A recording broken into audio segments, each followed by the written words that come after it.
Nabi Sallallahu Alaihi Wasallam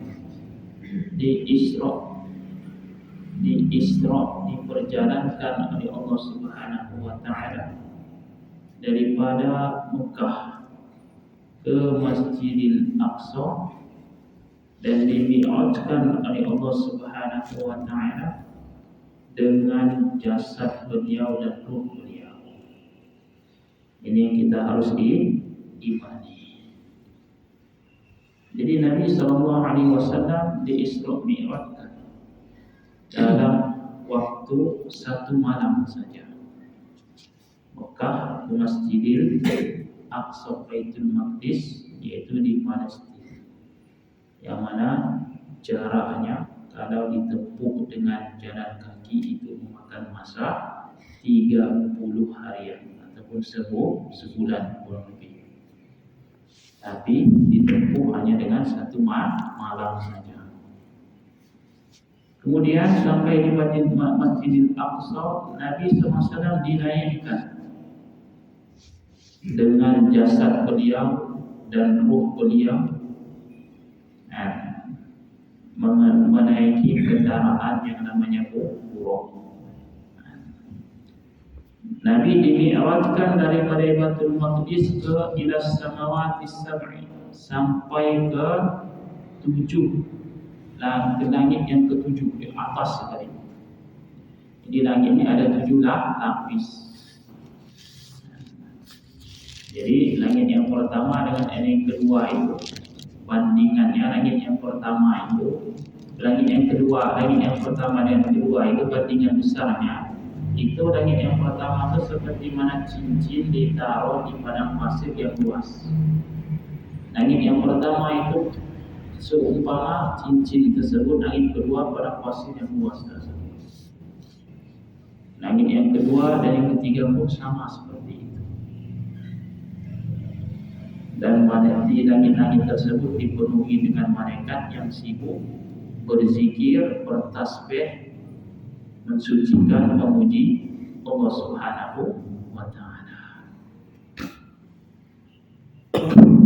Terus Nabi SAW naik ke Sidratil Muntaha. Ini kita harus tahu dan kita harus beriman. Dari langit yang ke-7 itu naik lagi ke Sidratil Muntaha, naik lagi ke kursi, naik lagi ke mustawa, yang mana di mustawa itu terdengar suara kolam pen, yang mana tertulislah tentang takdir apa yang akan terjadi, sampai lagi naik ke arsy Allah Subhanahu wa Ta'ala. Wa annahu kallamahu rabbuhu fi hadhihi al-lailatil mubarakah, dan baginda Nabi sallallahu alaihi wasallam itu berbicara dengan Allah Subhanahu wa Ta'ala di malam yang penuh berkah tersebut. Wa ra'a rabbahu fiha bi'ainai ra'sihi ru'yatan taliqu bihi subhanahu wa ta'ala. Dan Nabi sallallahu alaihi wasallam itu melihat Allah Subhanahu wa Ta'ala, ya, dengan kedua mata beliau langsung, bukan dengan mata hati seperti kita melihat. Dengan kedua mata beliau melihat Allah Subhanahu wa Ta'ala, tentunya penglihatan yang layak dengan Allah Subhanahu wa Ta'ala. Ini dikatakan, dia kata mimmawa fiqul ukul. Maksudnya apa? Ini akal kita nggak bisa sampai. Yang penting beriman aja, nggak bisa sampai kepada hakikatnya. Gimana cara Nabi SAW melihat Allah Ta'ala? Gimana? Nggak bisa akal kita bisa sampai ke situ. Kalau dipikir-pikir terus nggak akan sampai, bahkan bisa menyebabkan putus nanti rasa sarafnya.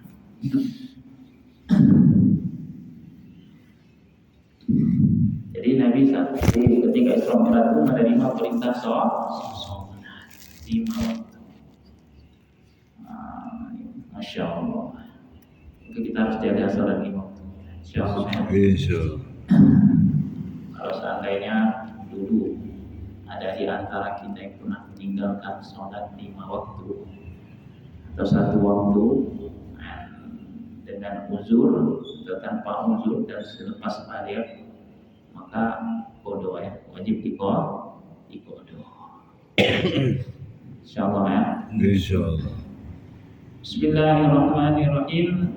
Wa mimma jaa bihi su'alul qabri, dan di antara yang wajib kita imani dan kita ketahui adanya pertanyaan di kubur nanti. Adanya apa? Pertanyaan di kubur. Wa huwa 'am di kulli mukallafin. Dan pertanyaan di alam kubur ini adalah umum untuk setiap orang yang mukallaf. Jadi anak kecil yang mati dalam keadaan kecil itu nggak ditanya siapa Tuhan kamu, siapa Nabi kamu, enggak.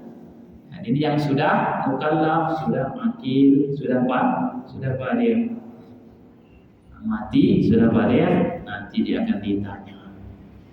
Nah, daripada ummatin da'watil mu'min wal munafiqin wal kafirin, baik itu orang yang beriman, orang munafik, orang kafir, nanti akan ditanya di soal di alam kubur tentang masalah akidah. Dan pertanyaan itu ba'da sirafin nas, selepas orang-orang yang membawa jenazah itu di kubur itu pulang daripada kuburan tersebut, dan mayit itu masih mendengar suara langkah sendal-sendal orang yang pulang daripada membawa jenazah tersebut. Jadi nggak jauh daripada kubur itu. Maksudnya itu begitu dekatnya jaraknya, sudah selesai penguburan, belum saja sampai di rumah, baru beberapa langkah saja malaikat Munkar dan Nakir datang untuk menanya. Wa ya'idu Allah Ta'ala ar-ruha ila jami'il mayyit. Allah Subhanahu wa Ta'ala mengembalikan ruh kita yang dicabut itu kepada mayit tersebut. Jadi ketika kita mati, ruh kita ini tercabut daripada jasad kita. Nanti ketika kita dimasukkan di alam kubur, mau ditanya, itu dikembalikan lagi ruh kita ke jasad kita. Itu kuasanya Allah Ta'ala. Semua ruh itu masuk di jasad kita, seperti kita hidup biasa seperti ini ya. Tapi ada sebagian pendapat mengatakan itu dikembalikan ke ila nisbihil a'la, bahagian separuh atas saja. Separuh atas saja. Kemudian wa yuraddu ilaihi minal hawas, akan dikembalikan kepada mayit tersebut semua panca indera dia, bisa mendengar, bisa melihat, seperti biasa orang hidup, bisa memikirkan, akalnya dikembalikan, wal ilmu, bisa mengetahui, bisa paham, bahkan dia paham apa yang ditanya oleh malaikat Munkar dan Nakir, dan dia bisa paham apa soalan tersebut.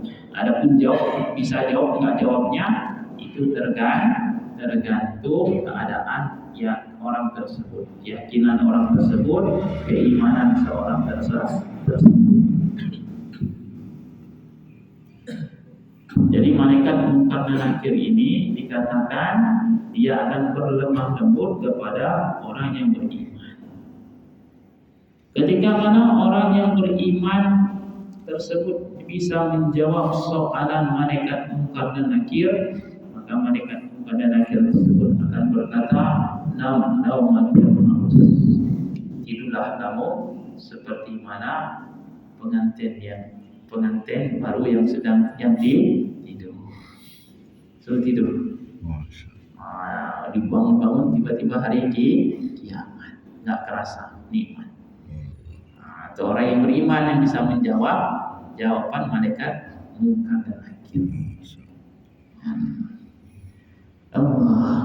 Tapi kalau orang munafik, orang kafir, malaikat Munkar dan Nakir ini menghabdiknya, kasar ya, nggak ada lemah lembut. Fayudrisanihi, dan malaikat munkar dan nakir datang ke dalam kubur tersebut lalu mendudukkan mayat tersebut. Duduk. Mayat yang tadinya terbaring langsung duduk. Duduk semua. Disuruh malaikat duduk. Lepas duduk tersebut, kain kapan yang diseliti turun ke bawah. Wa yas'alanihi 'anil a'dha'i faqat. Dan keduanya akan menanyai mayat itu tentang masalah akidah saja. Enggak ditanya berapa rumah kamu, berapa anak yang kamu tinggalkan, istri yang kamu tinggalkan. Enggak ditanya masalah dunia. Yang ditanya masalah keyakinan. Maka ada sebahagian manusia ditanya tentang sebahagian akidah. Ada yang ditanya semua. Itu tergantung kehendak Allah Subhanahu wa Ta'ala. Terus malaikat munkar dan nakir ini nanyanya dengan bahasa apa? Bahasa Arab kah? Bahasa Inggris kah? Atau bahasa Indonesia kah? Maka dikatakan dalam kitab Fathul Majid, wa yas'alanihi 'anil a'dha'i wa yas'alanihi kullu syai'in bi lisanihi. Menurut pendapat yang kuat, malaikat munkar dan nakir akan menanyai orang itu dengan bahasa orang itu. Kalau ada orang Indonesia dengan bahasa Indonesia, kalau ada orang Inggris dengan bahasa Inggris. Kuasanya Allah Ta'ala. Kalau dia bahasa Arab dengan bahasa Arab. Dan keduanya akan bertanya bagaimana. Pertanyaan tersebut ini nggak bisa hafal-hafalannya. Walaupun orang itu hafalan, tapi dia tidak meyakini siapa itu Allah, nggak bisa jawab di kubur. Ditanya man rabbuka, siapa Tuhan? Kemudian man dinuka, apa agama? Di antaranya wa ma'tiqaduka, apa keyakinan kamu? Wa man ladzi kunta 'alaihi, kamu mati dalam agama apa? Dua pertanyaan tersebut. Wa ma taqulu fi hadzal nabi, apa yang kamu katakan mengenai nabi ini? Mengenai dalam riwayat yang lain mengenai laki-laki yang diutus di kalangan kalian, yaitu baginda Nabi sallallahu alaihi wasallam. Wa inna ma yaqulani dzalika min ghairi ta'zim, dan kedua malaikat tersebut bertanya enggak ada dengan ta'zim, enggak ada memuliakan, enggak ada lemah lembut, enggak ada. Hanya siapa Tuhan kamu? Suaranya seperti mana Halilin bintang. Serulah mereka pada nakir. Seru. Tujuannya apa? Supaya membedakan mana orang yang benar dalam keimanannya dan orang yang ragu dalam keimanannya.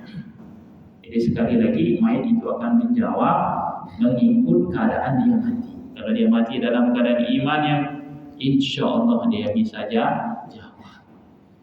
Kalau dia mati tanpa iman, itu nggak bisa jawab. Kalau orang kafir, orang munafik, jawabnya bagaimana? Ketika ditanya siapa Tuhan kamu, la adri, aku tidak tahu. Benar tak dengan Nabi ini? La adri, aku tidak tahu. La adri. Maka malaikat itu berkata, la daraita, kamu enggak tahu ya. Wala taraita, kamu enggak baca Quran. Awas, ada pertanyaan tuh dari malaikat tuh, enggak bisa jawab, kamu enggak baca Quran. Dalam Quran tuh ada semua. Ini insyaallah kita baca Quran insyaallah. Jadi kalau nggak bisa jawab, di dalam kitab ini dikatakan apa nama hukumannya? Yang pertama, wa yudrabani wa yadribani al-mayyita al-fajira. Jadi mayit yang nggak bisa jawab soalan tersebut akan dipukul oleh dua malaikat tersebut dengan apa? Pentungan, yang mana pentungan itu min hadid, terbuat daripada besi. Lawis tama'a ahlul ardi, kalau seandainya semua penduduk bumi manusia, jin, syaitan, penduduk bumi, binatang-binatang itu berhimpun, dia kata, untuk apa? Untuk mengangkatnya, tidak bisa mengangkatnya. Enggak